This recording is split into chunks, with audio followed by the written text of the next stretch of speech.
Para sahabat sehat, setiap tahun mulai tanggal 1 sampai 7 Agustus diperingati sebagai Pekan ASI Sedunia. Jadi tidak hanya di Indonesia ya, tapi di seluruh dunia diperingati pekan. Mengapa kok bukan hari ya, tapi sepekan.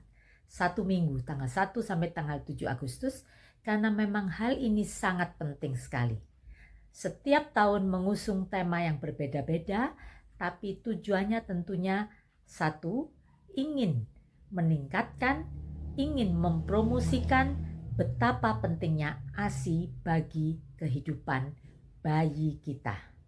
Nah, tahun 2026 ini yang akan kita obrolkan kali ini mengusung tema luar biasa juga, yaitu breastfeeding for a sustainable start in life. Jadi menyusui itu untuk awal kehidupan yang lebih baik. Nah ya, jadi menyusui itu breastfeeding untuk apa? Untuk awal kehidupan. Jadi mulai dari bayi lahir 0 hari itu sudah harus mengenal ASI, bukan mengenal susu formula. Ya, ASI eksklusif dimulai dari IMD kan ya, inisiasi menyusu dini, bukan menyusui tapi menyusu, bayinya yang aktif. Jadi bayi sudah diajarkan untuk aktif mendapatkan ASI, dan tentunya kedua belah pihak ya, kedua arah, ibunya pun aktif mendukung bagaimana supaya ASInya bisa melimpah. Nah, para sahabat sehat, tema yang luar biasa ini tentunya ada tujuannya ya. Jadi dikatakan bahwa menyusui itu untuk awal kehidupan yang lebih baik. Yang pertama tentunya ini mendukung untuk ASI eksklusif. 0 sampai 6 bulan tetap ini merupakan periode emas ya. Dan itu tentunya tidak terlepas dari pentingnya 1000 hari pertama kehidupan, 1000 HPK mulai dari masa pembuahan sampai dengan hamil ya, hamil 9 bulan 10 hari, 280 hari ditambah dengan 2 tahun dia masa tumbuh kembang, jadi total itu 1000 hari pertama kehidupan. Jadi penting, itu tujuan yang pertama, tetap untuk mendukung keberhasilan ASI eksklusif. Tujuan yang kedua, propaganda juga bahwa memang ASI itu akan meningkatkan imunitas anak. Otomatis kalau imunitasnya bagus, angka kematian bayi akan bisa ditekan ya. Jadi bayi tidak gampang sakit. Sudah pernah saya contohkan, cucu saya pada saat pandemi COVID yang lalu, ibunya kena COVID, bapaknya kena COVID, nenek kakeknya semua kena COVID. Bayi itu, jadi cucu saya waktu itu masih umur 1 tahun, bebas, tidak terkena COVID. Padahal kan bayi itu belum mendapat vaksinasi COVID ya. Tapi dia mendapat ASI eksklusif dari anak saya ya, cucu saya mendapat ASI eksklusif dari ibunya itu selama 6 bulan full. Setelah 6 bulan MP ASI itu pun masih lanjut ASI, tidak hanya sampai 2 tahun, sampai 3 tahun. Jadi sekarang tidak ada istilah nyapih itu ya pada saat umur 2 tahun. Nah itu ya, yang pertama tadi mendukung ASI eksklusif, kedua sadar bahwa ASI memang sangat bagus untuk imunitas bayi. Yang ketiga untuk apa? Meningkatkan juga support system. Tetap propaganda ini, setiap pekan ASI perlunya kita bekerja sama. Jadi sejak tema 10 tahun yang lalu pun bekerja sama untuk kesuksesan ASI. Jadi tidak ada lagi alasan saya nggak bisa karena saya bekerja. Nggak ada alasan itu ya. Semua kita wanita, saya pun dulu juga bekerja sebagai dokter puskesmas, tapi saya bisa memberi ASI eksklusif untuk kedua buah hati saya. Itulah tujuan daripada Pekan ASI Sedunia tahun 2026 ini. Kemudian bentuknya bagaimana nih kalau sudah dalam bentuk dukungan support system? Di setiap tempat kerja harus ada ruang laktasi, kita sudah tahu ya, di rumah sakit, di sekolah, di tempat terminal sekalipun ada ruang laktasi, di mal-mal ada ruang laktasi ya. Kemudian yang kedua, selain itu untuk menyediakan fasilitas seperti itu, KIE itu apa? Komunikasi, informasi, dan edukasi. Jadi edukasi, pentingnya kampanye, keberhasilan ASI eksklusif, bagaimana tips dan triknya supaya ASI melimpah, bagaimana mematahkan mitos-mitos yang kurang benar mengenai ASI, itu semua bisa kita bantu melalui apa? Media sosial. Jadi media sosial itu ada dampak positif maupun negatif ya.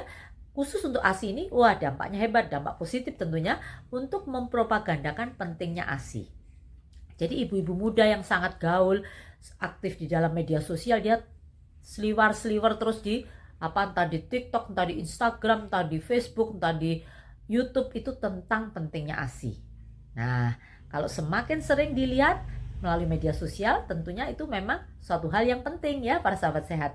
Kembali nih mengenai tadi, mengapa kok ASI itu bisa meningkatkan imun? Sudah saya katakan komposisi ASI itu paling lengkap. Semahal apapun susu formula, tidak ada yang selengkap ASI komposisinya. Mengandung apa saja? Macam-macam ya toh. Mulai dari omega 3, omega 6 ya toh. AA, DHA semua lengkap di dalam ASI itu. Laktulosa, protein ya. Vitamin A, vitamin D semuanya ada. Sehingga dengan begitu wajar kalau minum ASI bisa meningkat imun daripada bayi kita. Kemudian yang tidak kalah penting, ASI itu steril. Coba kalau susu formula, kita harus merebus botol tengah malam ngantuk-ngantuk, harus merebus botol supaya steril. Kalau ASI langsung dari gentongnya diberikan kepada bayi kita itu steril.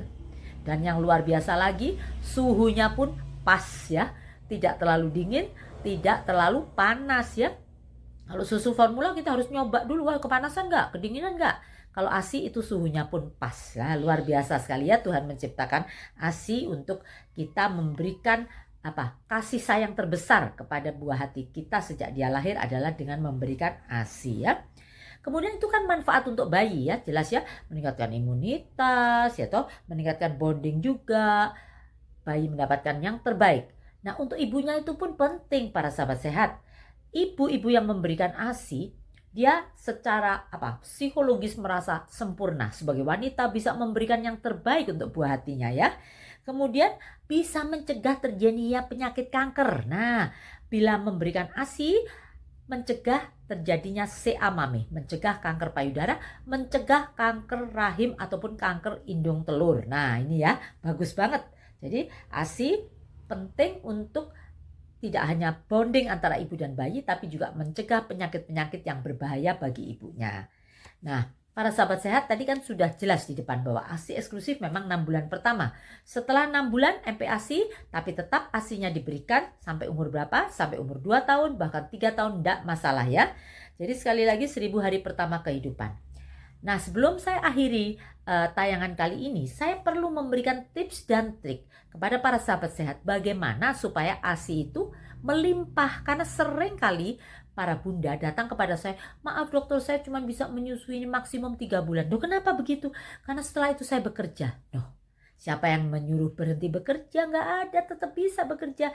Makanya saya ajari, di saat masih cuti, menyusuilah secara aktif, kiri kanan nggak akan habis. Semakin dihisap semakin deres produksinya. Setelah sudah dihisap kiri kanan masih bisa dipamping, disimpan di kulkas, di freezer. Bisa 6 bulan untuk penyimpanannya ya. Jadi jangan merasa, oh rusak dokter lama-lama. Enggak, kalau di freezer dengan suhu yang stabil bisa 6 bulan. Jadi sekali lagi, tidak ada alasan ya bahwa pekerja tidak bisa memberi ASI eksklusif. Semakin dihisap tuh semakin bagus.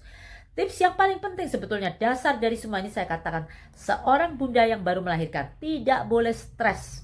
Kalau Anda bahagia, hormon bagusnya dihisap itu memproduksi atau merangsang hormon prolaktin, oksitosin. Ya, semakin deras dan juga tidak terjadi perdarahan pasca persalinan, kontraksi rahim bagus, itu semua didasari bila Anda tidak stres ya. Kemudian yang kedua, rutin disusukan tadi sudah saya katakan, tidak boleh menganggap bahwa semakin disusu akan habis, justru semakin deras ya. Sesering mungkin. Yang tidak kalah pentingnya nih poin ketiga, masalah gizi ya para bunda yang sedang menyusui, nggak boleh tarak ya. Mohon maaf, sering mitos-mitos yang kurang tepat, habis melahirkan nggak boleh makan ikan laut, takut nanti air susunya amis dan sebagainya. Tidak betul.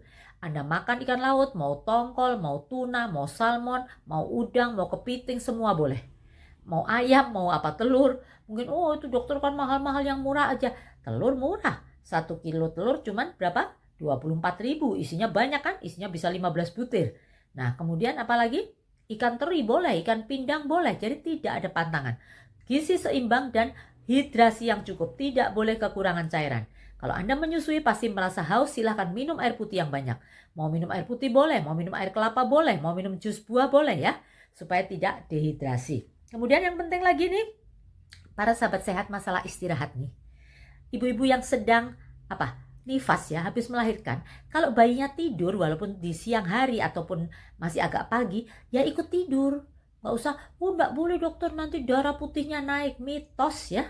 Kalau Anda sambil menyusui bayinya terus bayinya tertidur, Anda tertidur, itu sah-sah saja. Justru istirahat yang cukup itu akan mengembalikan stamina dan ASI-nya akan bancar lagi ya.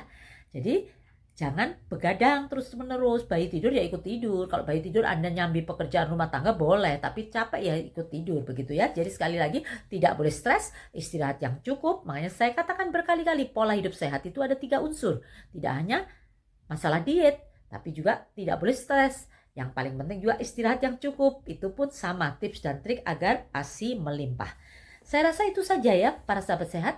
Dalam rangka memperingati Pekan ASI Sedunia 1-7 Agustus 2026, jangan lupa kita sebagai ibu-ibu bertugas, walaupun saat ini seperti saya sudah jadi nenek, tetap mau memberi nasihat kepada ibu, ataupun Anda yang saat ini posisi sebagai ibu tentunya bisa langsung mempraktekkan.